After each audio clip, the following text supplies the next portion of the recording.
Hey guys, welcome back to the channel. Got a pistol light to take a look at. This one's coming from EZshoot and the model is the SW01SJ. This is going to have decent output at 500 lumens, be rechargeable, and is very affordable at less than $15, which I believe is the cheapest weapon light that I've ever reviewed here on the channel. So stick around if you want to learn about it. We'll do a real quick unboxing. We'll go over all the features and specifications.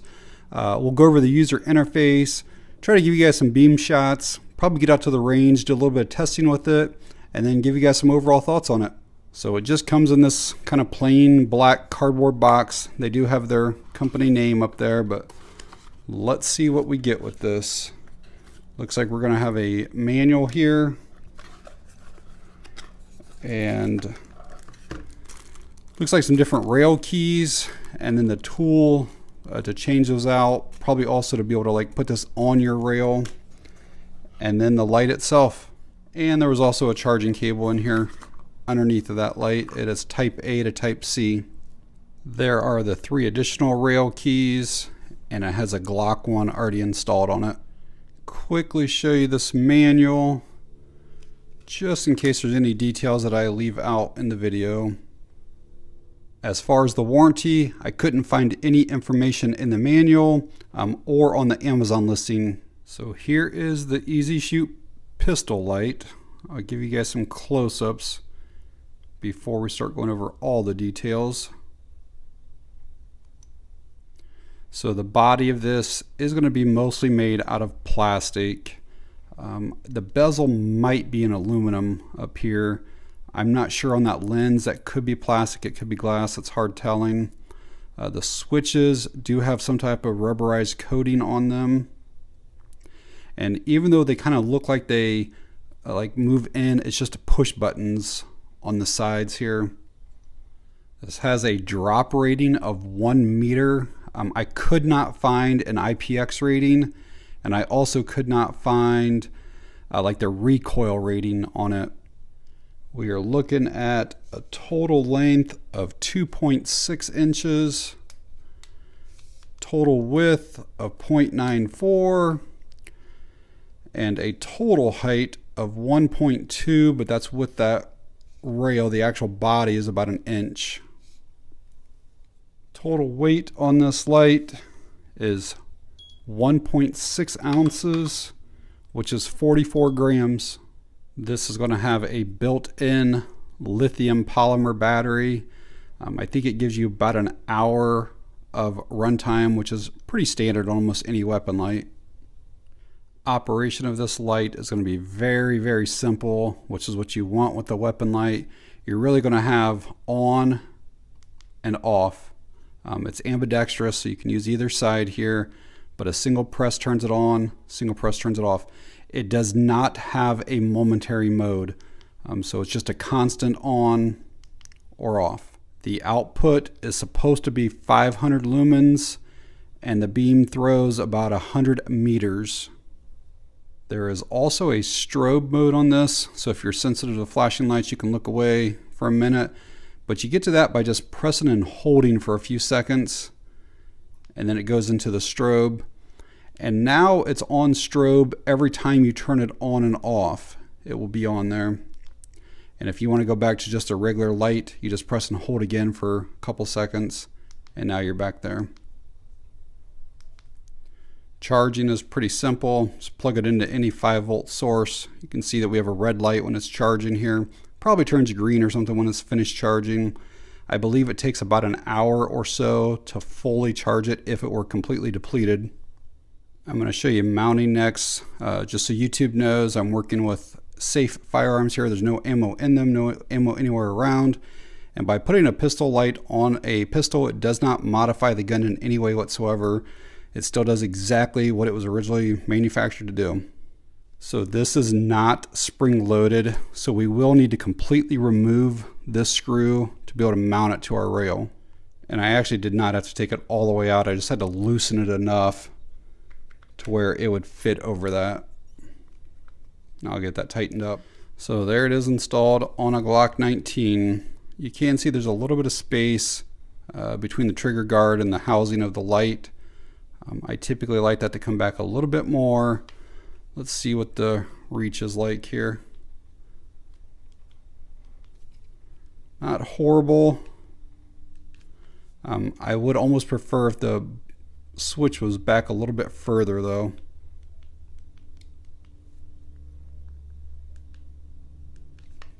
If you want to put it on something other than a Glock and you want to switch that rail key out, we do need to pull that screw all the way out, and then this thing here will just pop out of here, and then we'll put the other one in. So I'm going to switch over to the 1913 Picatinny, and again that will just rest in there like that, and then this will go back in there, and then feed that bolt back through. So it only takes a second to swap that out. Just so you know, the distance from like the rail key to the back here is about 1.5 inches. So if you don't have that much room on your rail, it will not fit these like subcompacts. But there it is on a gun with the Picatinny rail. It's a really solid lockup. Alright, I'm going to check out this EZshoot light here in the dark. I've obviously removed it from any gun. That way when I go outside, I'm not pointing at any cars or houses or anything. Alright, let's see what this beam looks like inside. So as you can see, it is a very wide hotspot. Pretty much covers that entire wall back there. This does, easily illuminate an entire room. I'm also going to look at the strobe, so if you're sensitive to that, you can look away for the next minute.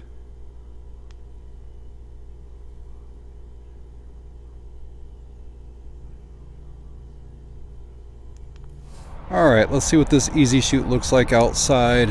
It is not the darkest of nights, but we'll still see what it can do. There's a row of trees that's about 60 or 70 feet in front of me right now. Let's light them up. Yeah, definitely a wider beam on this. There's a tree that's about 100 yards away. The camera can probably just faintly make it out back there. If there was somebody standing there, I could probably see them, but I definitely could not tell if they had like a weapon or anything from 100 yards away. But right here in front, yeah, 60, 70 feet away, you could definitely see that.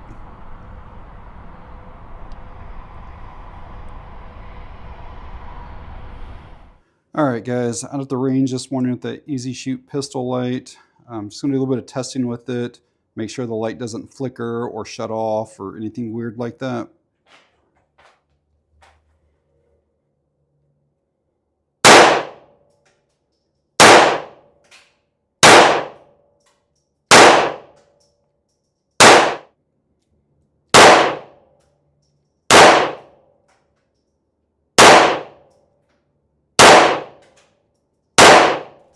Well, I ended up putting 100 rounds total through this light that day at the range, and when I went back and watched the video, I did not notice any type of flickering, and the light definitely stayed on the entire time. So what do I think about this EZshoot pistol light? I guess I'll say if you're on a very, very, very tight budget, it does work. Even though pretty much the entire light is made out of plastic, it does not feel cheap. And because it's plastic, it's so lightweight, you have almost zero muzzle drop, which I've had other pistol lights that take like 2 of the CR123A batteries, and when you shoot and you get your muzzle rise, and then you expect it to come back to where you started, but the light can weigh so much on the end of your muzzle that it brings you way down beyond, and then you have to try to raise back up again.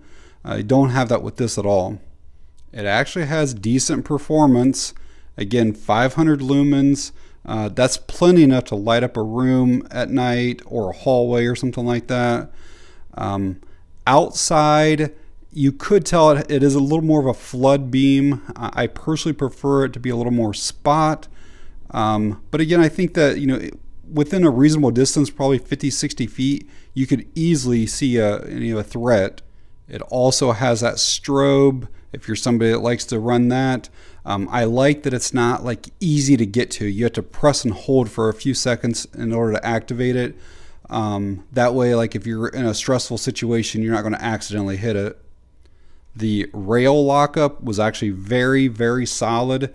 No issues there whatsoever. And I like that they give you the 4 different rail keys. This has that internal rechargeable battery, so you never have to buy batteries for it. And it's USB-C rechargeable, so it is not proprietary at all. A couple things I did not like about this light.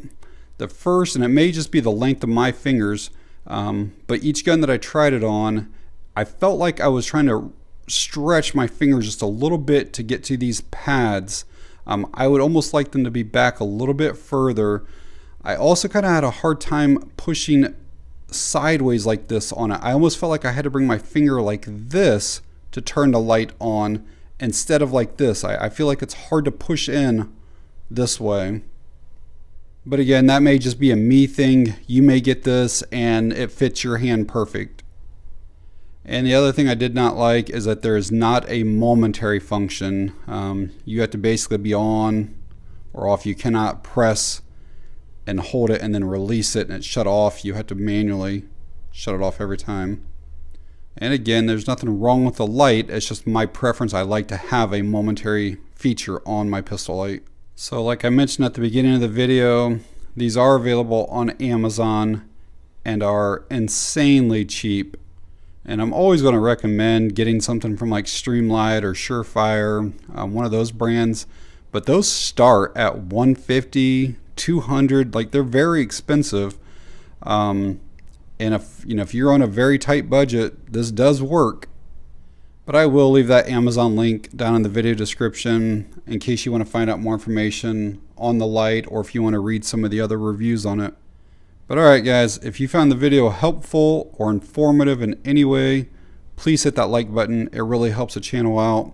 If you have any questions or comments, leave them down below. And that's going to be it on this one. Thanks for watching. I appreciate it.